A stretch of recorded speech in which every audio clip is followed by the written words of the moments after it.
All we see on the news and social media are these narcissistic overlords screaming, "All eyes on me." They have us manipulated, triggered. They've plotted for years for us to destroy ourselves and each other, all while demanding our attention. And we comply and give it to them. We put all our faith in them as if they can save us or have any answers at all. Reptiles. Cold-blooded reptiles. Reptiles. It's one blood that feeds the machine. The dirty dollars keep us busy for some American dream. There's never been a more important time than now for us to turn towards each other for answers and unite together to find truth and take the power back. They don't have our best interest at heart. They never have, and they never will. The more time goes on, it all just seems like there's just this massive blood sacrifice going on, and there's people continually running diversion of why we should keep giving power to this evil nature.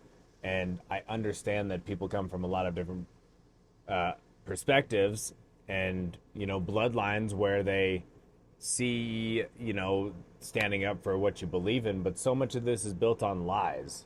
Mm-hmm. People tend to justify why we have to go to war.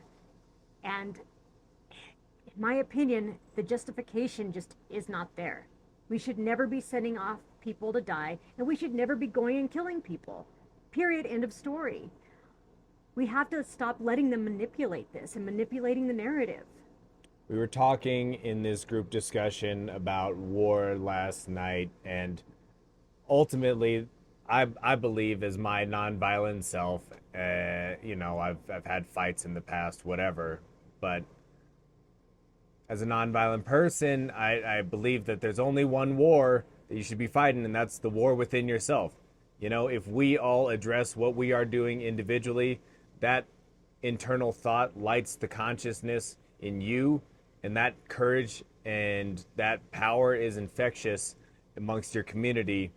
You share that light with people, and that is truly how we start to dissolve all of this puppeteering of culture and society into supporting the war machine. I know we did a little bit on the war machine last week, but it's just heavy. It's very present. It's very present right now, and we really have to turn away from it. We have to say, absolutely not. We are not doing this. And to speak on what you said, we do need to clean up the distortion within ourselves and realize that each and every one of us, deep down inside, does not want war. We don't want to hurt each other. Human beings are really meant to love. We really are. And I refuse to let them make us believe otherwise, that we're some killing machines. We're not killing machines.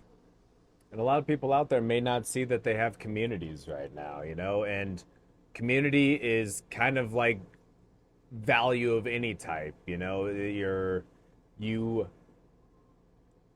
You might not seem like you have a lot of it because you're in the wrong place. A glass of water is worth, $7 on an airplane, and it's free out of your faucet. So it all just depends on where you are that provides that value. And I feel like there's a reflection of community in that same sense. There's communities out there. We know for a fact that it's not found everywhere, but when you do find it, there are the right people who you will click with immediately, and that's an intuitive process that we can all follow, and that does begin with following our hearts and listening to ourselves, and part of that internal battle that you have. Exactly. So, you know what community I want to be a part of? Team Light. So join Spyderland on Team Light, and we can get through this together. Team Light. That all being said, you can find the sign up to our newsletter at the link in the description. Join us, keep up with what we're doing, and we will see you guys very, very soon. Stay connected, stay all love. Peace.